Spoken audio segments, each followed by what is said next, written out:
예, 안녕하세요. 예, 간단하게 기도하고 시작하겠습니다. 좋으신 아버지, 저희가 오늘 아침에 하느님의 뜻을 또 당신의 말씀을 조금 더 깊이 이해하고자 이 자리에 모였습니다. 저희의 마음과 몸을 맑게 유지시켜 주셔서 저희가 당신의 뜻을 조금이라도 더 깨닫는 귀한 시간이 되게 하소서. 우리 주 그리스도를 통하여 기도드렸습니다. 아멘. 예, 오늘 이제 여러분들과 함께 이 구약 성경의 특징에 대해서 3시간에 걸쳐서 좀 말씀드릴 텐데요. 제가 지난 시간에 이제 말씀드린 것처럼 구약학과 구약신학을 조금 나눠서 좀 구약학적인 견해를 좀 말씀드리는데, 일단 처음에는 좀 신학적인 얘기를 몇 개 하겠습니다. 요즘에 젊은 학생들도 그렇고 많은 신자들이 구약 성경을 잘 읽지 않습니다. 신약 성경에 대한 독서도 많이 떨어졌지만 종교 자체에 대한 관심도 많이 저하하고 있고 그래서 제가 구약 성경에 대해서 조금 흥미를 불러일으키기 위해 가지고 이제 몇 가지 얘기를 좀 하는데요. 첫 번째는 예수님은 신약 성경은 읽지 않으셨습니다. 잘 생각해 보십시오. 신약 성경의 주인공이시고 신약 성경에 일어나는 많은 일들을 가장 잘 아시는 분은 예수님이시지만 신약 성경의 본문은 예수님 십자가 사건 이후에 대체로 다 나왔기 때문에 아마 이제 부활하셔서 다 뭐 아시겠지만 예수님은 근데 예수님 일화나 이런 걸 많이 보면은 바리사이들하고 성경에 대해서 많이 이렇게 논쟁하시면서 많이 깨우쳐 주시기도 하시고 또 예수님은 스스로 성경을 읽고 기도하시는 장면도 있고 또 사람들한테 성경의 기적이나 이런 걸 상해 주신 다음에 오늘 말씀이 너희들 앞에서 이루어졌다 이런 말씀도 해주시고 해서 성경에 대해서 많이 말씀하십니다. 근데 거기에서 나오는 성경은 전부 구약 성경입니다. 저는 이게 굉장히 중요하다고 생각을 합니다. 구약 성경을 읽고 구약 성경의 의미를 깊이 깨달으셔서 구원 사업을 시작하신 분은 예수님이시고 그 다음에 이제 우리가 사도행전이나 로마서나 이런 걸 보게 되면은 과연 예수님이 어떤 분이시냐, 십자가 사건을 겪고 사도들이 이분이 어떤 분이시냐를 자꾸 논구하면서 첫 번째 아담 얘기도 하고 그다음 원죄를 우리의 죄를 씻어 주시는 예수님 얘기도 하고 또 구약 성경에서 기다리던 메시아가 바로 예수님 아니시냐 이런 얘기도 하면서 우리 예수님이 삼위일체 하느님이시고 하느님이 아드님이시고 유일한 구원자이시고 이런 논리를 이제 형성해 나가고 이제 삼위일체 논리까지 이제 이게 한 3세기 정도 걸리는데요. 그때 중요한 역할을 했던 것도 역시 구약 성경입니다. 저는 구약 성경이 유대인의 성경이 아니라 그리스도인의 성경이라는 것을 좀 분명히 해야 된다고 생각을 합니다. 구약 성경 안에 있는 굉장히 중요한 진리가 들어가 있고 그 진리를 깊이 깨달으셔서 사람들한테 제일 그 의미를 일깨워 주시려고 노력하신 분은 바로 예수님이시고 이제 사도들이시고 그다음에 이제 우리한테로 이어진다고 생각합니다. 이것이 구약 성경이 지니는 특권입니다. 그래서 물론 신약 성경을 읽지 마시거나 신약 성경이 중요하지 않다거나 이런 말씀은 아니고요. 구약 성경은 여전히 중요하다 이 말씀을 첫 번째로 드리고 두 번째로 일단에 이제 독일 학자들이 구약 성경이라는 이름에 대해서 지난 십수년 동안 이제 성찰하기 시작했습니다. 그러면서 구약 성경이라는 이름에 대해서 조금 생각하고 있는데 이것도 역시 신앙인의 교양으로 알아두시면 좋을 것입니다. 우리가 구약 성경을 구약 올드 테스터먼트라고 하고 신약 성경을 뉴 테스터먼트라고 하는 그 이름은 사실은 처음부터 있었던 건 아니었습니다. 구약 성경의 가장 오래된 이름은 토라였습니다. 우리가 이제 토라는 모세 오경도 토라라고 하고 하느님의 가르침도 토라라고 하고 구약 성경 전체도 토라라고 하고 이 토라라는 이름으로 가장 오래 불렸습니다. 구약 성경에 관한 이름은 토라라는 이름도 있었지만 유대인들 밖에서 부를 때는 주이시 바이블이라고 하는 이름이 가장 오래 쓰였습니다. 유다인들의 책이라는 뜻입니다. 원래는 주이시 스크립처. 그러니까 고대 근동세기 특히 헬레니즘 시대에 이집트인들이나 다른 사람들이 저 유다인들을 보게 되면은 이제 작은 민족이고 굉장히 독특한 민족이고 그런데 이 사람들이 갖고 있는 책이 있습니다. 주로 이제 모세오경을 지칭하는 것이었죠. 그 당시는. 이제 이 책을 보고 이제 유다인들의 성경이라고 유다인들의 책이다. 그러니까 유다인들이 보는 책이 있다. 이런 식으로 이제 불렀고 이제 나중에 이게 70인역으로 번역도 되고 했는데요. 그런데 예수님 사건을 겪고 난 다음에 일단의 사람들, 그 당시는 유다교의 일파라고 생각했던 초기 상태에서도 예수님을 따르는 사람들은 유다인들이 보는 거와는 조금 다른 책을 보고 있습니다. 예를 들어서 복음서라든지 아니면 사도행전이라든지 아니면 서간이라든지 이런 걸 좀 보기 시작했습니다. 그래서 요 이름, 지금 신약성경에 된 책들이죠. 이 책들을 뭐라고 부를 거냐라고 해서 이거를 크리스천 바이블이라고 했습니다. 크리스천 스크립처. 그러니까 하나는 유다인들의 책, 하나는 그리스도인들의 책. 예수님을 그리스도로 고백하는 사람들이 유다인들은 잘 안 보는데 이 사람들이 보는 책이 있다. 그래가지고 예수님의 생애, 그다음에 사도행전, 이제 서간들 이렇게 보기 시작을 했죠. 그래서 그 이후에 가장 이제 초기에 썼던 이름은 초대 교회에서는 주이시 바이블, 크리스천 바이블 이런 식으로 쓰다가 나중에 그리스도교에서 이거를 구약 성경, 신약 성경 이렇게 이름이 굳어졌고 이제 가장 오래 쓰였습니다.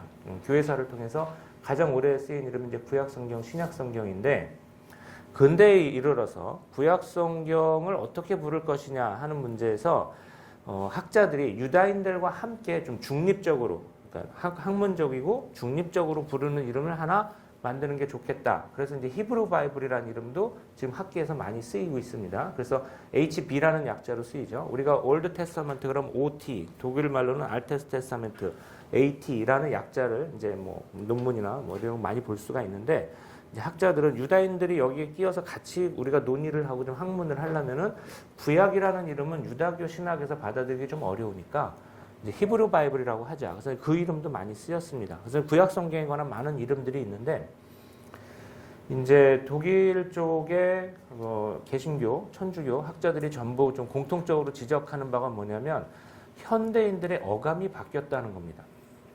예전에는 이거 우리나라도 마찬가지입니다. 예전에는 올드와 뉴가 있으면 올드는 올드 그 자체로 좋고 뉴는 또 뉴 자체로 좋다라는 어감이 있었습니다. 그래서 예를 들면은 친구도 오랜 친구가 좋고 술도 오래 먹은 술이 좋다 이런 속담도 있고요. 또 예전에 저희 아버지 세대를 보게 되면은 하나의 굉장히 소중한 물건을 오래 쓰십니다. 그걸 이제 자랑하셨어요. 저희 아버지도 그 만년필 하나를 굉장히 오래 쓰셨는데 이걸 굉장히 평생 쓰는 거다 이러면서 좀 이렇게 수선해서 쓰시고 그 다음에 어떤 문인들 이런 그 박물관, 이제 문학박물관 이런 데 가보면은 이 작가가 평생 쓴 만년필 같은 거 딱 꽂혀 있다든지 해밍웨이 이런 데 저는 직접 가보지 못했지만 타자기, 오래된 타자기를 그 사람이 쓴다든지 그래서 한 물건을 이게 그 사람이 오래 쓴 물건이다 하면 그 자체로 굉장히 큰 의미가 있었습니다. 그래서 흰머리는 이제 구약 성경에도 나오지만 지혜의 상징이라든지 이런 문화가 있었는데 이게 자본주의 대량 생산 그리고 좀 기술이 발전하면서 다 새 것을 좋아하는 시대가 되었습니다. 뭔가 새로 나오는 게 좋아요. 그러니까 핸드폰도 새 상품이 워낙 좋고 그래서 어떤 문화가 이제 자리 잡았냐면은 흰머리를 감춥니다. 다 염색을 하고 다니거든요. 어려 보인다는 건 좋은 말입니다. 그리고 젊은 사람들의 문화를 쫓아가려고 합니다. 그래서 올드와 뉴에서 두 가지가 올드하고 뉴가 있으면 무엇을 선택할 거냐 그러면 거의 자동적으로 뉴는 좋은 것, 올드는 옛날 것, 안 좋은 것 이런 식의 어감이 생겨버렸다는 겁니다. 이것이 이제 서구에서도 생겼고 이제 우리나라에서도 생겼습니다. 그래서 올드 테스타먼트라고 하면은 그 자체로 뉴 테스타먼트는 읽어도 좋은데 왜냐하면 새 약속이니까 예수님이 옛 약속은 다 버리고 새 약속을 만드셨으니까 옛 약속을 뭐하러 읽어? 그래서 이제 이런 어감 때문에 이 올드 테스타멘트라는 말을 쓰는 것을 조금 다른 이름을 고안해야 될 때가 되었다. 그래서 에어스테스 테스타멘트라고 첫째 성경이라는 말을 쓰기 시작을 했습니다. 첫째 성경이라는 말은 구약 성경은 하느님의 옛 약속을 적은 성경이 아니라 하느님의 초심이다. 하느님의 첫사랑을 적은 성경이다. 인류를 창조하시고 인류를 구원하시기 위해서 처음에 하느님이 과연 어떠한 노력을 기울이셨는가. 세상을 창조하시고 그다음에 아담과 하와, 그다음에 카인과 아벨, 그리고 홍수로 사람을 또 노아의 그 단 한 명의 의인을 위해서 구원하시고 그다음에 아브라함을 선택하셔가지고 또 하여튼 그 이집트 탈출해서 구약 성경에 나오는 그 수많은 모든 이야기들이 하느님이 인류 전체를 구원하시기 위해서 처음에 첫사랑을 담은 성경이다라는 식으로 우리가 이해를 하자. 그래서 구약이라는 말보다는 구약 성경, 옛 약속이라는 말보다는 첫째 성경이라는 말을 쓰는 게 좋겠다라고 해서 첫째 성경이라는 말을 씁니다. 이거는 뭐 당연히 제가 만든 말은 아니고요. 거기 오늘 드린 페이퍼의 두 번째 쪽을 보시면 에리 쨍어 신부님은 구약 성경에서 이 말을 쓰셨고 독일 개신교 쪽에서는 대표적인 뭐 오토 카이저 이런 분들이 이제 이런 말을 쓰고 계십니다. 그래서 이거는 뭐 당장 우리가 교회의 공식 용어를 구약 성경이라는 말을 다 지우고 첫째 성경으로 만듭시다 이런 의미가 아니라 공식 용어로 구약 성경은 계속 쓰되 구약 성경이 다르면 첫째 성경이라는 말도 조금씩 쓰면서 구약 성경의 어떤 새로운 의미 이게 옛 약속이 아니라 하느님의 첫 약속이다. 우리가 사랑을 하게 되면 첫 마음이고 첫사랑이고 하느님의 그 구원의 초심을 담은 성경이다. 이렇게 생각을 하면은 구약 성경의 의미를 조금 더 새롭게 다가올 게 있지 않겠냐라는 것입니다. 그래서 에리 쨍어가 쓴 이제 구약 개론이라는 책이 굉장히 두꺼운 책이 분도 출판사에서 나오고 이제 가톨릭 쪽에서는 그걸 대학원 교재로 써도 굉장히 충분할 정도로 학문적 수준이 있는 책인데 독일 쪽에서도 그 대학원 수준에서 쓸 수 있는 책입니다. 그 책에 보게 되면 처음부터 끝까지 첫째 성경이란 말을 씁니다. 이제는. 그래서 이렇게 쓰는 학자가 조금씩 늘어가고 있다라는 말을 드리겠습니다. 그래서 저도 이제 최근에 EBS에서 낸 그 책에서 제목부터 첫째 성경이라는 말을 썼습니다. 그래서 이렇게 쓰는 시도 자체가 구약 성경을 조금 더 현대 세계에 살아있게 하기 위해서 조금 더 매력적으로 보이게 하기 위한 노력의 일환이다라는 걸 조금 이해해 주시면 감사하겠습니다.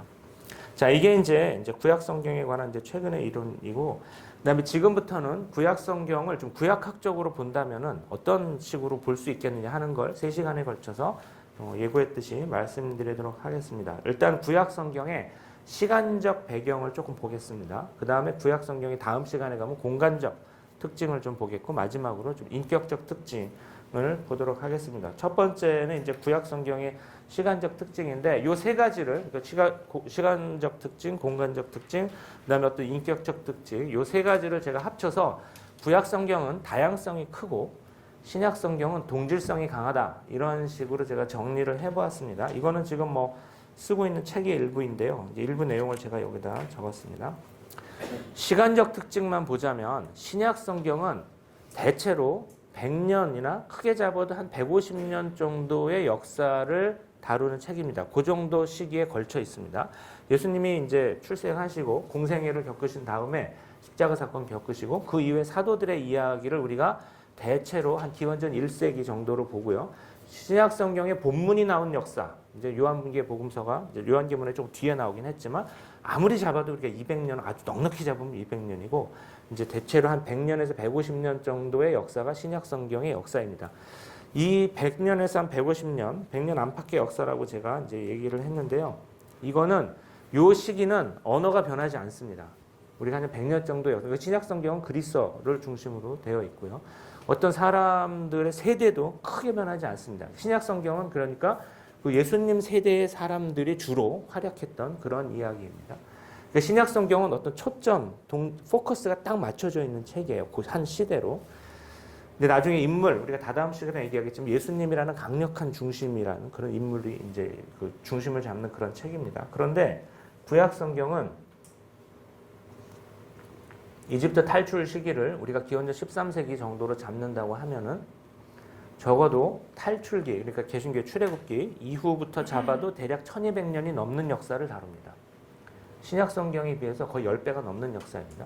우리가 창세기까지 따진다면, 만약에 아브라함, 이삭, 야곱 그 시대까지 따진다면 이제 이분들은 사실은 역사성을 얘기하기 조금 어려운 면이 있습니다. 우리가 엄밀하게 말해서 아브라함은 기원전 19세기에 갖다 놔도 어느 정도 말이 되고 15세기에 갖다 놔도 되고 16세기에 갖다 놔도 됩니다.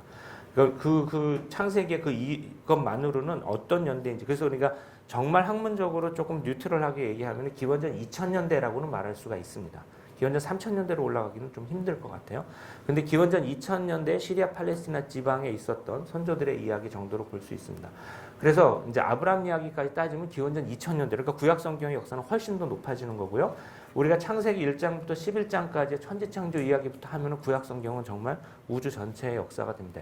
그러니까 이제 이렇게 좀 나눠서 말씀드리는 거는 구약 성경의 중요 사건인 탈출기, 이집트 탈출 사건만 따져도 우리가 한 1200년이 훨씬 넘는 역사라는 것이고요. 그 앞에까지 하면은 신약 성경과는 비교가 될 수 없을 정도로 긴 시기를, 엄청난 장구한 시기를 다룬다는 겁니다. 그래서 이런 특징이 신약 성경이나 구약 성경을 볼 때 우리가 좀 전제를 해둬야 됩니다.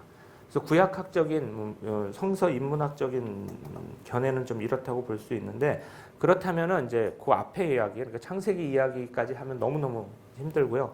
제가 일단 탈출기 이후, 그러니까 출애굽기 이후만 좀 따지겠습니다. 출애굽기 이후는 기원전 1000년대입니다. 그러니까 우리가 영년, 예수님 탄생하신 그 영년을 따져서 기원전 1000년을 앞으로 거슬러 가면은 기원전 1000년대가 됩니다. 기원전 1000년부터 이제 영년까지 되겠죠. 그 앞에 1000년을 얘기하면 기원전 2000년대가 됩니다. 그 다음에 그 앞에 또 1000년을 얘기하면 기원전 3000년대가 되겠죠. 인류가 언제 시작을 했냐 하면은 이제 수메르 문명을 우리가 이제 본다면 제가 이제 고대 근동학 그 인류 최초의 문명이라는 책을 아마 다음에 말씀드리겠지만 그 책을 썼는데 이제 서울대 출판부에서 나왔습니다. 제가 약간 제 자랑하자면 작년에 세종 그 도서에 선정이 되어서 예, 이제 그 교양도서 선정이 됐는데요. 이제 우리나라 사람으로서는 그 고대 근동 역사를 다룬 최초의 책입니다. 근데 그 책을 제가 어떻게 정리를 했냐면 기원전 4000년대, 3000년대, 2000년대, 1000년대 이렇게 정리를 했는데 이제 우리가 왜 수메르 문명이 인류 최초의 문명이라고 이야기를 하냐면은 사실은 그 이전에 우리가 이제 히타이트 쪽, 튀르키예 쪽에서 göbeklü tepe 문명도 나오고 좀 이제 카라한 테페도 나와서 신석기 후기에도 도시를 만들었다라는 건 지금 증거를 가지고 있습니다. 그리고 아시리아 상업식민시 시절 이전에도 하티인들이 만든 문명 같은 건 우리가 이제 알 수 있는데 왜 수메르 문명이 그거보다 조금 뒤에 늦는데 인류 최초의 문명이라고 하냐면 이번 시간에 약간 상식적으로 알아두시면 좋은데 그 앞에 그 튀르키예에서 발견된 문명은 글자가 안 나왔습니다. 아직. 이게 문제입니다. 글자가 안 나왔기 때문에 어떤 사람들인지 모릅니다. 지금. 그래서 göbeklü tepe나 카라한 테페나 알라차 회육이라고 우리가 말하는 이유는 지금 거기 현재 지명을 따서 말하는 것이거든요. 거기에 어떤 사람들이 살았는지 모릅니다. 스스로를 어떻게 불렀는지도 모르고 주위 민족이 그 사람들을 주변 민족이 어떻게 불렀는지도 지금 정확히 모릅니다. 그래서 이제 수메르 문명은 알 수가 있습니다. 수메르인들이 스스로 어떻게 불렀는지, 주변 사람들이 그 사람들을 어떻게 불렀는지 이런 것들이 다 알 수 있고 우리가 어느 정도는 대략적인 역사도 알 수 있기 때문에 인류 최초의 문명이라고 하는 겁니다. göbeklü tepe는 아마 가보신 분들이 여기에서 계실지 모릅니다. 근데 아마 제가 올해 6월 달에 최초로 카라한 테페를 사람들이랑 좀 가려고 합니다. 그래서 성지 순례가 아니라 학술 신학여행을 조금 준비하고 있습니다. 근데 이제 기원전 4000년대, 3500년이나 3300년, 학자들마다 조금 잡는 건 다른데요. 그때의 우르크에서 도시가 시작되면서 문명이 시작되었다. 그리고 나서 기원전 2000년대, 사실은 우리가 알 수 있는 역사는 기원전 2000년대 역사부터가 좀 제대로 알 수 있습니다. 근데 기원전 1000년대가 되어야지 이스라엘이 나옵니다. 그러니까 이스라엘은 고대 근동 세계의 비교적 후발 문명입니다. 늦게 나왔어요. 그래서 많은 것들을 외부에서 수입했습니다. 외부에서 받아들였습니다. 이스라엘이 쓰는 하느님이라는 말, 우리가 히브리 말을 엘이라고 하는데 이제 아카드와의 대응어는 일이죠. 발음도 비슷하고 뜻도 거의 같습니다. 그러니까 신을 얘기하는 그 단어는 사실은 히브리인들이 만든 건 아닙니다. 고대 근동 세계에서 쓰고 있던 말을 자신들의 고유한 야훼 신앙 안에서 쓴 것이죠. 이런 얘기는 우리가 지난 시간에 제가 간단하게 말씀드렸습니다. 근데 기원전 1000년대가 되면은 제국의 시대가 됩니다. 그래서 이스라엘은 기원전 1000년대에 고대 근동 세계를 좀 장악했던 제국을 순서대로 나열하면은 신아시리아 제국, 신바빌로니아 제국, 그다음에 페르시아 제국, 그다음에 나중에 그리스, 그리고 이제 신약 시대로 넘어가면서 로마가 됩니다. 물론 우리가 이집트 탈출 사건부터 따지자면은 히브리인들은 이집트는 좀 제국이라고 말할 수도 있고 좀 그렇지 않을 수도 있는데 이 제국들마다 성격이 조금 달라서 어쨌든 이스라엘은 이렇게 크게 고대 근동 세계를 주름 잡았던 거의 모든 제국을 체험한 작은 나라, 약소국이라는 특징이 있습니다. 이 작은 나라, 이 거대한 제국이 사실은 수많은 민족들을 멸망시켰고 또 수많은 민족들의 새로운 역사를 쓰게 했는데 거기서 살아남은 민족이 그렇게 많지 않거든요. 우리가 아람인들이라든지 이스라엘인들이라든지 아람인들 조금 이따 말씀드리겠습니다. 이렇게 몇몇 소수의 민족이 있는데 거기에서 자기의 정체성을 가지고 특히 자기의 종교적 아이덴티티를 가지고 살아남은 굉장히 독특한 민족이다라는 특징이 있습니다. 그래서 이게 이제 인류 역사를 좀 보게 되면 이스라엘의 특징이 조금 객관적으로 이제 잡힙니다. 제가 거기 여러 번 나눠드린 오늘 페이지 11쪽에 다양한 제국에 대해서 조금 이제 간단하게 썼고요. 다음에 넘어가시면 이제 이 제국들의 역사가 조금 다릅니다. 그러니까 처음에 신아시리아 제국이 나오고 그 다음에 이제 신바빌로니아 제국이 나왔는데 이스라엘은 이집트에서 탈출하면서 자기네 이제 정체성을 굉장히 강렬하게 만들었고 그다음에 신아시리아 제국의 나라가 분단된 다음에 북이스라엘이 망했고 그다음에 신바빌로니아 제국의 남유다가 망하면서 나라가 이제 망하고 유배를 갔습니다. 개신교에서 포로기라고 하는 거죠. 그다음에 유배 갔다 와가지고 이제 페르시아 제국 시대에 이제 제2성전기를 세우고 그리스 시대에 헬레니즘으로 넘어가게 됩니다. 그런데 요 나라들이 이 고대 근동이 거대한 제국을 이제 이루었기 때문에 이 거대한 제국들의 성격을 우리가 좀 파악해야 됩니다. 왜냐하면 이 사람들이 고대 근동 세계에 큰 영향력을 미쳤고 그리고 이스라엘도 이 영향력에서 자유로울 수가 없었습니다. 이스라엘은 지상에 존재하던 나라였습니다. 작은 나라였고 자기네들이 살기 위해 가지고 외교도 했고 전쟁도 했고 무역도 했고 하여튼 다른 나라들과 할 비슷한 일은 다 했습니다. 그러면서 또 자기들의 독특한 종교적인 아이덴티티도 갖고 간 나라였습니다. 그러니까 좀 특이한 면이 있는 나라죠.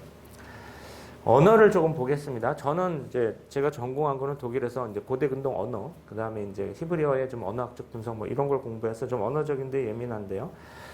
첫째 두 나라, 그러니까 신아시리아하고 신바빌로니아는 서로 언어가 같은 나라입니다.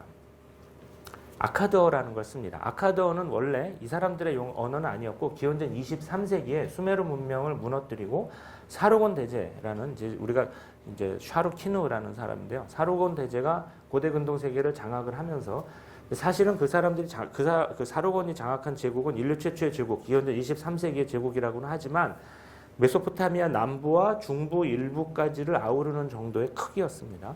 근데 거기에 어쨌든 이 사람은 이제 대단한 사람이죠. 그런 제국을 만들고 자신들이 쓰고 있던 아카드어를 이제 이 국제 공용어로 만드는데 성공했습니다. 이제 링구아 프랑카라고 하는데 이제 국제 공용어는 지금의 영어 같은 역할을 하는 겁니다. 고대 이집트 사람들은 하머, 요즘 말로는 아프로아시안이라는 언어를 쓰고, 그 다음에 이제 그 메소포타미아 사람들은 아카드어를 쓰고, 그 다음에 이제 시리아 팔레스티나 지방에서는 역시 서부 세머를 쓰고, 히타이트 사람들은 인도 유럽어를 쓰거든요. 전부 언어가 틀리죠. 근데 이 사람들이 서로 공용어로 국제적인 외교나 통상의 언어로 쓰는 언어는 아카드어였습니다. 이제 아카드어는 메소포타미아의 언어였고, 구체적으로는 후대에 바빌론이 표준 역할을 했습니다. 그러니까 이거 되게 특이한 일인데요. 이집트는 굉장히 자존심이 높았던 나라고 자신들이 세상의 중심이라고 생각하던 나라였는데 엘 아마르나 문서에서는 이집트어가 아니라 아카드어 그 외교 문서가 수두룩하게 나옵니다. 그러니까 이집트도 통상을 위해서는 아카드어를 썼던 겁니다. 히타이트에서도 나오고 그러니까 아카드어는 고대 근동 전역에서 다 나옵니다. 이스라엘이 살기 위해서 저는 아카드어를 충분히 익혔다고 생각을 합니다. 이스라엘 언어 안에 일단 아카드어의 대응어가 굉장히 많고요. 그래서 이제 아카드어를 어떻게 배웠을까? 엘 아마르나 문서에 이제 이집트에서 나온 언어 일부 중에 이제 후르어 문헌인데 이거는 이제 좀 다른 언어입니다. 후르어 문헌 중에 5개의 단어마다 이렇게 표시가 되어 있는 문헌이 하나 있거든요. 이걸 우리가 지금 교재라고 생각을 합니다. 여기 5개의 단어마다 문법적인 사항이 조금씩 바뀌기 때문에 어떤 특이한 굉장히 잘된 텍스트 하나를 놓고 학생들한테 외우게 하면서 옛날 그 방식이죠.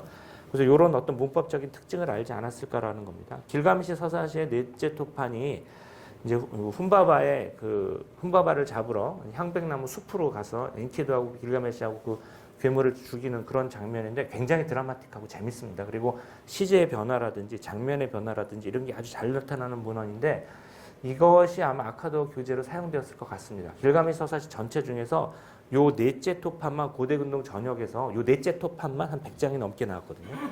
그래서 요거는 전체가 다 이제 언어를 익히는 용도로 쓰지 않았을까 이렇게 교재로 추측하는 토판이 있습니다. 우가리 토판 중에서는 알파벳 토판이 있습니다. 우가리어는 이제 쐐기문자로 쓰인 알파벳 언어인데 알파벳 토판이 우리식으로 말하면 A부터 Z까지 한 번씩 딱 쓰고만 토판이에요. 아무 의미도 없어요. A부터 Z까지 한 번만 딱 쓰는데 토판에 그 여백이 굉장히 많이 있어요. 그래서 이거를 우리가 학교 교재라고 생각을 합니다. 어떤 거는 굉장히 서툰 걸로 쓰여 있고 어떤 거는 굉장히 깔끔합니다. 그래서 이건 선생님이 쓴 거죠. 이건 학생이 쓴 거고 그다음에 교정한 흔적도 있고 그래서 얘는 몇 점 맞았을까 뭐 이런 것도 우리가 보고 그러는데 하여튼 이렇게 언어를 공부한 흔적들을 우리가 많이 알 수가 있습니다. 그래서 이스라엘도 살기 위해서 아카도를 익혔을 거고, 그러면 이스라엘의 언어 히브리어 안에 아카도의 흔적이 굉장히 많았을 거다. 그래서 거기 썼던 게 아카도는 고대 근동 세계 최초의 국제 공용어 링구아 프랑카였고 기원전 5세기경까지 쓰였습니다. 그러니까 기원전 23세기부터 5세기까지 가야 긴 시간 동안 가장 넓은 지역에서 가장 많은 문헌을 이제 그 생산한 것은 아카도 문헌이라고 할 수 있는데, 타윌이라는 학자가 고대 히브리어에 대응하는 아카드어를 찾고 이제 용례 같은 것도 되게 구약 성경에 나오는 거하고 아카드어 문헌하고 우리가 비교해 볼 수 있다. 병행구가 많다라는 이제 재미있는 사전을 냈습니다. 제가 좋아하는 사전 중에 하나인데요. 거기서 히브리어에 대응하는 아카드어 낱말을 1332개나 제시를 했습니다. 그런데 이 1332개의 단어가 굉장히 중요한 단어들입니다. 신, 그다음 조상들의 신, 뭐 이런 우리 구약성경 핵심적인 단어들, 제가 지난 시간에 알려드린 뭐 헤칼이라든지 성전이라든지 이런 단어도 뭐 말할 것도 없고요. 아주 기본적인 단어서부터 이렇게 대응을 합니다. 물론 대응했다는 게 뭐 베꼈느냐 그런 건 아니겠죠. 하지만 공통의 문화적인 배경 안에서, 공통의 역사적이고 언어적인 베이스 안에서 발전한 것이 구약성경이다. 이렇게는 말할 수가 있을 것 같습니다. 자, 이게 이제 아카도, 그래서 이스라엘도 현실에 존재하던 나라였고 자기네들이 살기 위해서 강대국 틈바구니에서 어쨌든 살아남아야 됐었고 성공한 적도 있었고 또 북왕국 남왕국 망한 것처럼 또 실패한 역사도 있는 그런 역사이기 때문에 당연히 많이 알았을 겁니다. 외국어에 대해서. 두 번째로는 이제 아시리아 시대와 이제 신바빌로니아 제국까지 말씀드렸고요. 이제 페르시아 제국으로 넘어갈 건데, 아시리아 제국 말기부터 고대 근동 세기에 어떤 현상이 일어나냐면 아카드어가 링구아 프랑카로서 세력이 죽고 아람어가 뜨기 시작을 합니다. 이거는 굉장히 독특한 현상인데요. 왜 그러냐면 고대 근동 세계에 1000년대가 들어서게 되면, 기원전 1000년대가 들어서게 되면 기원전 12세기에 커다란 파괴와 단절이 있습니다. 기원전 2000년대하고 1000년대가 나눠지는 거는 카데슈 전투 이후에 그 시리아 팔레스티나 지방이 한번 무너집니다. 여러 가지 이유가 있습니다. 뭐 기후가 변했다는 얘기도 있고 전쟁이 있다는 얘기도 있고 바다 민족이 쳐들어왔다는 얘기도 있고, 어쨌든 기원전 12세기가 되면은 시리아 팔레스티나 지방에 원래 빽빽한 나라들이 있었는데 이거 도시국가들이 다 무너지고 여기가 좀 폐허처럼 변합니다. 이때 요 시리아 팔레스티나 지방, 지금 이스라엘과 뭐 이렇게 레바논 이쪽이겠죠. 이쪽에 들어온 4개의 민족이 있습니다. 그건 좀 도시국가가 빽빽하게 있었는데 거기가 무너지니까 거기에 들어와서 나라를 세운 민족들이 있는데, 여기 북쪽에서부터 순서대로 페니키아인들, 아람인들, 이스라엘인들, 필리스티아인들입니다. 구약 성경은 여기의 역사부터 전합니다. 기원전 2000년대에 여기에 굉장히 많은 민족이 있어 나라가 있었고 서로 외교를 했고, 엘 아마르나 문서를 보게 되면은 기원전 2000년대 예루살렘을 다스리던 압디 헤파가 이집트로 보낸 문서가 있습니다. 근데 이 압디 헤파는 여부스인들이 예루살렘을 다스리던 것보다 훨씬 이전 사람이라고 우리가 생각합니다. 압디라는 말은 누구의 종이라는 말이고요. 헤파는 히타이트의 신이거든요. 그래서 이 사람들이 누구였을까 굉장히 궁금하죠. 근데 여기에 대한 논문은 뭐 따로 있고요. 하여튼 우리가 보건대 기원전 1000년대의 역사를 아는 책이 이제 구약 성경입니다. 그런데 페니키아인들은 주로 이제 교역으로 흥했고 아람인들하고 이스라엘인들이 좀 비슷합니다. 기원전 1000년대에 나라를 세운 것도 비슷하고 기원전 2000년대의 기록이 매우 희박한 것도 비슷하고, 또 이 두 나라가 같이 똘똘 뭉쳐서 아시리아에 저항하다가 결국은 둘 다 망했습니다. 아시리아한테 패하해서 북이스라엘 망했고 이제 남유다는 바빌로니아 망했고, 그러니까 동쪽에 아카드어를 쓰는 민족들, 제국들한테 망한 역사도 비슷합니다. 그래서 구약 성경을 보게 되면은 이스라엘인들이 아람인들과 굉장히 친합니다. 아브라함도 우르에서 거쳐서 저 아람 땅에 거기 이제 자기 그 형님 그걸 남겨놓고 내려왔고, 나중에 야곱과 에사우 이야기에서도 아람 땅으로 가가지고 거기서 라반한테 이제 얘기를 하고, 이스라엘 12지파의 아들들은 어디서 나왔냐면 이스라엘 땅이 아니라 사실은 아람 땅에서 나왔습니다. 그렇죠? 라헬하고 레아하고 그 몸종 둘하고 이렇게 해가지고 거기서 12아들을 낳고 이스라엘 땅으로 들어온 역사가. 그래서 아람인들과는 굉장히 친근하고, 신명기에 보게 되면은 26장에 우리 조상들은 떠돌아다니는 아람인들이었습니다. 이런 식으로 얘기하는 것도, 아람인들과 이스라엘들은 그 친근성이 좀 있습니다. 그래서 팔레스티나 사람들하고는 좀 싸웠고, 페니키아인들하고는 교역을 했고, 아람인들하고는 친근하게 여기고, 이게 이제 이스라엘 구약 성경이 가지고 있는 특징인데, 아람인들이 이제 나라가 망하고 나서 이스라엘과 아람인들은 독특하게 병행합니다. 이스라엘 사람들은 나라가 망했지만 자기네 종교적인 정체성을 잃지 않았는데요. 아람인들은 신아시리아 제국의 저변으로 들어가가지고 상업을 장악했습니다. 그래서 아람어가 굉장히 간단하고 아카드는 굉장히 복잡한 언어입니다. 익히기도 굉장히 어려워요. 그 쐐기문자 사인을 한 2,000개 이상 익혀야지 겨우 읽을 수가 있습니다. 근데 아람어는 26개의 알파벳입니다. 이스라엘하고 똑같아요. 우리가 쓰는 히브리어 알파벳이 사실상 아람어 알파벳을 쓰고 있는 겁니다, 지금. 그 아람어 정방형 문자 있죠? 그게 이제 아람어 알파벳이거든요, 원래. 근데 이스라엘 사람들이 아람어를 이제 받아들인 거죠. 그래서 이 간단한 언어를 통해 가지고 고대 근동 세계의 상업을 장악하게 되고 그러면서 링구아 프랑카를 대체하게 됩니다. 그러니까 고대 근동의 다른 민족들이 아카더 익히기가 굉장히 어렵고 막 4, 5년 동안 열심히 해도 간신히 익히기가 어려운 언어인데 사실은 지금 보게 되면 아람어는 간단하게 익힐 수가 있거든요. 그래서 아람어가 링구아 프랑카를 대체하게 됩니다. 그리고 아람인들이 고대 근동 세계 전역에 관리라든지 부자라든지 이렇게 성공한 사람들이 나오게 됩니다. 그래서 아람인들의 별명이 고대 근동 세계의 유다인들입니다. 그러니까 이스라엘 사람들하고 아람 사람들은 이스라엘 사람들은 똘똘똘 뭉쳐가지고 자기네 종교적 정체성을 이제 지켰는데 아람인들은 흩어져서 자기네 언어를 링구아 프랑카로 만드는 데 성공을 했습니다. 그래서 페르시아 제국은 바빌로니아를 무너뜨리고 고대 근동 세계를 이집트까지 점령을 하면서 제국의 공식 언어로 아람어를 쓰게 됩니다. 이거 되게 특이한 현상이에요. 페르시아는 페르시아어가 있거든요. 그게 인도 유럽어가 있는데 공식 언어로 자기의 언어를 강요하지 않고 고대 근동 세계에 아람어를 표준화시켜가지고 그 아람어를 제국의 언어로 썼습니다. 그래서 지금 아람어를 공부하시면 제국 아람어를 공부하시게 되는데 첫째 들어갈 때 제국 아람어를 공부하시게 되면은 그게 이제 다니엘서의 일부가 그 아람어로 쓰여 있습니다.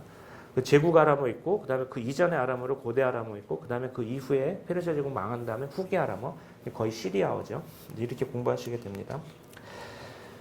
그러니까 원래 아람어하고 히브리어는 단어의 60%가 같을 정도로 비슷한 언어인데 고대 근동 세계 전체의 표준어가 국제 공용어가 이제 아람어가 되니까 이스라엘인들이 자기네 언어를 바꿉니다. 아람어를 쓰게 됩니다. 히브리어는 사제들이나 이제 경전을 읽는 사람들 중심으로 운영되게 되고 이스라엘은 아람어를 씁니다. 그래서 자신들의 이게 종교적인 정체성이 굉장히 큰 민족이었는데 자신들의 종교적 체험을 아람어로 적는 시대가 됩니다. 그래서 성경의 일부, 다니엘서 일부는 아람어로 쓰여 있죠. 이거 굉장히 특이한 현상이고 이스라엘을 이해하는데 저는 중요한 현상이라고 생각을 합니다. 스스로를 자신들의 가장 중요한 종교적 정체성을 다른 언어로 적는 겁니다. 마더텅이 바뀐다는 것은 굉장히 엄청난 일이거든요. 근데 이런 일이 일어나게 되고 그 다음에 페르시아 제국이 이제 망한 다음에 이제 마케도니아 알렉산드로스가 이 고대 근동 세계 전체를 헬레니즘화 시키게 되는데 헬레니즘 시대의 이스라엘은 그리스어를 쓰게 됩니다. 그래서 개신교회는 이제 성경으로 종교개혁 때 안 들어왔지만은 이제 마커베오서라든지 지혜서라든지 이런 것들은 그리스어로 쓰여 있고 자신들의 종교적인 어떤 체험이라든지 자신들의 기록을 그리스어로 적는 시대에 신약 성경 예수님이 오시게 됐기 때문에 신약 성경은 그리스어로 적게 됩니다. 아람어하고 히브리어는 그래도 좀 셈족이고 같은 서부 세머고 단어도 좀 비슷한 게 많고 그래서 또 이스라엘 사람들이 좀 배우기에 편리한 그런 언어다 우리가 이제 생각을 할 수가 있는데 그리스어는 인도 유럽어입니다. 완전히 어족이 다른 말이에요. 그런데 이거를 이스라엘 사람들이 배워서 씁니다. 그래서 일상 언어로도 쓰고 자기네 교육하는 언어로도 쓰고 그다음에 경전을 적는 언어로도 씁니다. 이거 굉장히 특이한 거죠. 저는 이런 면에서 한국과 이제 이스라엘이 조금 다르다고 생각을 하는데요. 우리는 일제 36년 동안 굉장히 이제 우리 말과 글이 이제 위험에 닥쳐서 굉장히 그걸 치욕적인 역사로 생각하고 있고 지금도 저도 마찬가지입니다만 웬만해서는 아름다운 한국어로 정확한 한국어로 쓰는 문헌들을 많이 생산을 하고 그런 강연이나 그런 글을 좀 우리 더 많이 좀 의식적으로 좀 해야 된다고 생각을 합니다. 그래서 제가 서령 문자라는 말을 안 씁니다. 왜 그러냐면 쐐기 문자, 큐니폼을 쐐기 문자라고 하는데 저도 배울 때는 서령 문자라고 배웠어요. 그런데 그 설자를 한번 찾아보니까 쐐기라는 뜻의 설자인데 용례가 서령 문자 쓸 때밖에 없는 글자예요. 그래서 사실은 서령 문자 써보십시오 하면은 저는 쓰는 사람 못 봤습니다. 지금까지. 저도 막 외워가지고 이렇게 쓰는 거구나 하는데 그렇게 딱 그때 한 번만 쓰고 평소에 쓰지 않는 그런 글을 쓰기보다는 그냥 쐐기 문자라고 하면은 우리가 금방 알아듣고 누구나 다 쓸 수가 있습니다. 그래서 이제 쐐기문자라는 걸 쓰자 이렇게 좀 생각을 하고요. 근데 이제 되게 특이하죠. 우리는 우리의 말과 글이 사라지면 우리의 얼이 사라진다라고 생각을 해서 그거를 아끼고 가꾸는 데 굉장히 중요하게 이제 생각을 했는데 이스라엘 사람들은 언어는 여러 번 바뀌었는데 종교적 아이덴티티는 또 가지고 갑니다. 이건 되게 특이하죠. 아람인들은 나라가 없어졌는데 자기네 언어를 제국 전체에 보급하는 데는 또 성공했습니다. 근데 사실은 아람인이라는 정체성은 지금은 없어졌어요. 아르메니아라는 나라가 아람인들의 나라라는 뜻으로 자기네들이 지금 그 아람인들의 후손이다라고 하면서 이제 자기네 정체성을 갖고는 있는데 그거는 사실은 역사적인 그 아람인들이 지금 아르메니아 사람이냐라는 거에서 논의가 좀 여지가 있습니다. 그건 좀 생각할 여지가 있고요. 어쨌든 아람인들은 자기네 정체성을 가져가는 데는 좀 실패했습니다. 결과적으로 봐서 그렇다는 것이죠. 그래서 이제 제가 시대에 따라 가지고 이스라엘의 조금 독특한 면을 이제 몇 가지를 말씀드렸습니다. 첫 번째는 이스라엘인들은 이제 역사적으로 시간적으로 보면 그렇습니다. 첫 번째 이스라엘인들은 기원전 1000년대의 역사를 주로 그 역사적 무대에서 등장하는 사람들입니다. 이스라엘의 구약 성경은 기원전 2000년대의 역사에 대해서는 거의 정보를 전하지 않습니다. 이제 창세기의 역사는 우리가 조금 이제 여러 가지로 좀 생각해 볼 여지가 좀 있습니다. 그게 좀 전승된 기억이라는 좀 측면이 있거든요. 그 다음에 이스라엘의 역사는 그럼 기원전 1000년대의 역사는 우리가 어떻게 볼 수 있느냐? 그러면은 네 가지 제국의 역사입니다. 신아시리아 제국, 신바빌로니아 제국, 페르시아 제국, 그다음에 그리스 제국이고 앞에 두 제국은 아카드어를 쓰면서 자신들의 성격이 좀 비슷했습니다. 그러니까 신아시리아 제국하고 신바빌로니아 제국은 제국의 이제 자기들의 제국을 확장하면서 신아시리아 제국이 이제 특히 이 상업 제국이거든요. 신아시리아 사람들은 이제 장사에 능했습니다. 그래서 이 사람들은 되게 특이한 사람들인데 이집트는 파라오의 권능이 미치는 영역이 중요했습니다. 그래서 이집트는 국경선을 확장하는 정책을 씁니다. 이게 이제 아넥세이션이라고 우리가 이제 뭐 저는 전술이나 이런 거 잘 모르지만 그렇게 표현을 하더라고요. 계속 병합시킵니다. 그래서 시리아 팔레스티나 지방의 작은 나라들을 계속 병합시켜서 여기 이집트 땅이고 이집트의 명령을 들어라 하는 식으로 자기 영향력을 확대시켜 나가는 전략을 쓰는데 아시리아 사람들은 이 아슈르라는 도시 자체가 땅이 별로 부족하고 대신에 그 티그리스 강이 아주 지정학적인 요충지를 잡고 있어서 옛날부터 무역을 통해서 번성한 도시거든요. 그래서 기원전 2000년대에 아시리아 사람들은 대부업도 하고 무슨 무역 조건도 이제 정리하고 뭐 금융업도 하고 다 했습니다. 그 사람들 보게 되면. 근데 이 사람들은 그래서 영역을 자신들이 직접 다스리는 것보다는 자신들이 영향력이 어느 정도까지 확대되는가에 관심이 있습니다.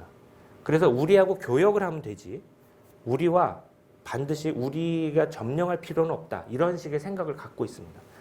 그래서 이 사람들이 이제 교역이 중요한 사람들입니다. 그래서 이제 아시리아 사람들은 어떤 식으로 생각을 했냐면 정복을 해가지고 그 정복한 사람들이 우리하고 교역을 하고 우리 조건대로 교역을 한다고 그러면은 일종의 자치권을 부여했습니다. 다스리지 않았어요. 이집트는 그런 거 없습니다. 이집트는 무조건 파라오의 말을 들어야 되고 그 다음에 먹고 사는 문제는 다음인데 이 아시리아 사람은 좀 달랐습니다. 그래서 아시리아의 전술은 굉장히 단순합니다. 자기들과 교역을 잘하면은 그대로 놔두고 자기들과 조금 말을 안 들으면은 점령에 들어가가지고 괴뢰 정권을 세우고 그래도 안 되면은 이제 직접 통치를 하고 이런 식의 방법을 썼는데 이스라엘이 이제 거기에 당한 거죠. 그러면서 교역을 하기 위해 가지고 이 사람들이 했던 전략은 계속 신도시를 만드는 겁니다. 아시리아 제국 내내 수도를 계속 옮기고 큰 도시를 계속 만듭니다. 근데 큰 도시를 만들기 위해 가지고는 자본도 필요하고 기술도 필요하고 무엇보다 사람들이 필요합니다. 근데 신도시를 만들 때 제국 곳곳에서 그래서 사람들을 끌어와 가지고 거기다가 이제 그 도시민을 만듭니다. 근데 이때 돈이 좀 있고 기술도 좀 있고 좀 학식도 좀 있고 이런 사람들을 데려와 가지고 신도시를 만듭니다. 그래서 샤루킨노 뭐 이런 도시라든지 두르샤루킨 뭐 이런 도시들 같은 경우는 도시계획도 잘 돼 있고 사람들도 이제 잘 사는 것 같았거든요. 그렇게 하기 위해서 제국 곳곳에서 점령한 곳에서 말을 제일 안 듣는 놈들 중에서 끌어와 갖고 여기서 이제 신도시를 세우면 자기네 경제가 부흥한다는 걸 알았습니다. 그래서 그런 정책을 계속 폈는데 이게 나중에 정치적 효과도 알게 됩니다. 그렇게 이렇게 사람들을 끌어오게 되면 포로로 끌어오게 되면 이 사람들이 고향에 있는 사람들이 만약에 반란을 일으킬 때 야 니네들 끌어온 친척들을 죽인다 이렇게 하면은 좀 반란을 진압하는 효과도 있고 그리고 제국 곳곳을 이렇게 섞는 효과도 있습니다. 그래서 신아시리아 제국 내내 거의 100만이 한 50만이라고 보는 학자도 있고요. 이런 사람들이 섞이게 됩니다. 이게 이제 제국을 완전히 뒤섞어버리는 효과를 낳게 됩니다. 그러니까 이스라엘도 이제 여기에 당한 것이죠. 바빌론도 똑같은 정책을 폈는데 유배 정책은 첫 번째는 경제적 동기로 시작을 했는데 그 다음에는 정치적 효과 때문에 계속 활발하게 이루어집니다. 그래서 계속 유배를 합니다. 이 사람들이. 아주 막 다 뒤섞어버려요. 이게 이제 나중에는 좀 좋은 효과도 낳게 되는데 고대 근동 세계의 많은 민족들이 기원전 2000년대까지는 자기 고장에 살고 있다가 기원전 1000년대가 되면은 연민족을 알게 됩니다. 서로 이제 뒤섞어버리는 효과를 낳게 되는 것이죠. 근데 이게 작은 민족들한테는 굉장히 좀 가혹하다고 생각을 한 것 같아요. 페르시아 제국은 이 바빌로니아를 무너뜨리고 키루스가 이제 이 고대 근동 세계를 점령하면서부터 다 고향으로 돌려보내는 정책을 취합니다. 다 고향으로 돌아가서 살면 돼. 대신에 두 가지를 하지 못하게 했습니다. 첫 번째는 군대를 가지지 못하게 했어요. 이거는 왕을 세우지 못하게 한 겁니다. 그리고 두 번째로 세금을 바쳐야 됐습니다. 근데 페르시아 제국은 조금 영악한 제국인데요. 얘네들이 반란을 안 일으키게 만드는 방법은 뭐냐면 고향에 돌아가서 자기 마음대로 살게 하되 군대는 페르시아만 가지는 겁니다. 근데 이 큰 군대, 제국을 다 다스릴 군대를 가지려면 굉장히 돈이 많이 필요하잖아요. 그 돈을 얘네들한테 내게 하는 겁니다. 자기가 경찰 역할을 해주고 대신에 제국의 모든 사람들은 편안하게 살 수 있게 한다. 이렇게 한 거죠. 이스라엘이 이거를 받아들입니다. 그리고 나름 좋아한 것 같아요. 그때 그 약소국 민족들이 워낙 그 이전에 전쟁도 많이 하고 끌려가기도 많이 하고 이런 역사가 있어서 그런지 페르시아를 조금 자비로운 제국으로 생각하는 경향이 있는 것 같습니다. 그래서 이스라엘은 자기네 이제 종교적 아이덴티티가 이제 강한 민족이니까 들어와서 성전에서 마음껏 하느님을 찬미하면서 살 수 있게 해주니까 페르시아 지배를 받아들입니다. 그래서 제2성전기에 이스라엘의 왕이 없습니다. 돌아왔는데 왕이 없잖아요. 에즈라 느헤미야 시대입니다. 그러니까 사제와 페르시아 총독, 느헤미야가 페르시아 총독이라는 단어가 느헤미야서에 나오죠. 느헤미야와 그런 이제 이스라엘의 사제들이 다스리던 나라에서 나중에 사제권이 점점점 강해지는 이제 그런 나라가 이제 되는 것이죠. 그래서 페르시아는 자기네 군대를 어떻게 가졌냐면은 사막에 사는 애들은 사막 부대, 산에 사는 애들은 또 산 부대, 그 다음에 이제 여기에 이 지역에 사는 민족들은 이 지역 부대. 그래서 각 민족의 주특기만을 골라가지고 특공대를 꾸렸거든요. 이제 바다에 사는 민족들은 바다 부대. 그래서 300이라는 영화 보면 어떻게 나와요? 페르시아 부대의 특징이 여러 민족이 나옵니다. 다양한 부대들이 나오거든요.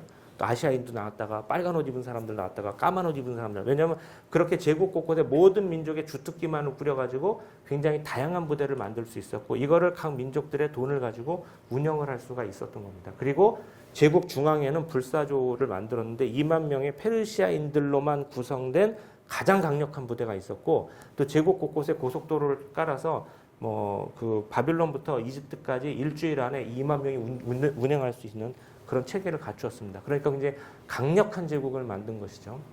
페르시아 제국이 이 고대 근동을 통치한 방법은 나중에 알렉산드로스가 거의 그대로 답습을 합니다. 거의 그대로 하게 되거든요. 근데 이게 좀 이상한 또 재미있는 효과를 낳게 되어서 고대 근동의 많은 민족들이 나도 군대를 가지지 않고 옆에 있는 페니키아인들이나 뭐 이런 사람들도 군대를 가지지 않으니까 외부의 위협은 좀 없고 그 대신에 교역이 굉장히 활발하게 됩니다. 그래서 페르시아 제국의 경제가 부흥하게 되고 이게 선순환 효과를 낳게 됩니다. 그래서 페르시아 제국이 한 300년 동안 굉장히 이제 훌륭한 제국으로 가게 되고 이런 방향에서 나왔던 그런 정책들이 이제 헬레니즘 시대로 이어지게 되고 헬레니즘 시대도 굉장히 안정되게 발전을 하게 됩니다. 그러니까 이스라엘은 구약 성경을 보게 되면은 신아시리아와 신바빌로니아 제국은 대단히 부정적으로 묘사됩니다. 우리들을 괴롭히고 우리들을 쳐들어오고 그리고 뭐 네부카드네자로 뭐 거의 악마처럼 묘사가 됩니다. 굉장히 안 좋게 묘사가 되거든요.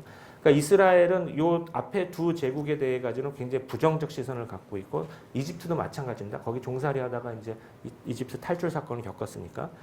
그런데 페르시아 제국에 대해 가지고는 그렇게 나쁜 기억이 없습니다. 이사야서에 보게 되면 오히려 키루스를 하느님의 종이라고 막 칭찬도 하고 막 찬미도 하고 막 이러거든요. 그래서 이제 알베르츠의 그 얘기를 보면 굉장히 재밌죠. 이스라엘 구약 성경에 보게 되면은 이 바빌로니아 시대까지는 이스라엘의 왕이 이기는 건 좋은 일이고 외국 왕이 이기는 건 다 나쁜 일입니다. 하느님은 이스라엘의 승리를 가져다 주시는 분, 다 이렇게 돼 있죠. 근데 페르시아 시대가 되면서 키루스의 승리를 찬미하게 됩니다. 이스라엘은 그런 역사적 체험이 구약 성경에 반영이 되어 있는 겁니다. 그리고 이제 헬레니즘 시대가 되어가지고는 이스라엘 스스로가 헬레니즘의 그 높은 어떤 문화적인 매력 이거를 받아들이는데 굉장히 앞장서는 민족 중에 하나가 되고 스스로도 언어를 그리스식으로 바꾸고 마카베오 황전 이후에 나오는 하스모니아 그 왕들 이름을 보게 되면 이스라엘의 왕들 이름이 전부 그리스식으로 이제 바뀌는 그런 역사를 얻게 되죠. 그러니까 이런 이스라엘의 역사를 이제 시대 순으로 이렇게 따라가면서 우리가 그 흐름을 좀 봐야지 이제 구약 성경의 다른 특징들도 좀 볼 수가 있는 겁니다. 그래서 오늘은 이제 여러분들한테 이제 시간적인 특징에 대해 가지고 시대적인 특징을 조금 말씀드렸습니다.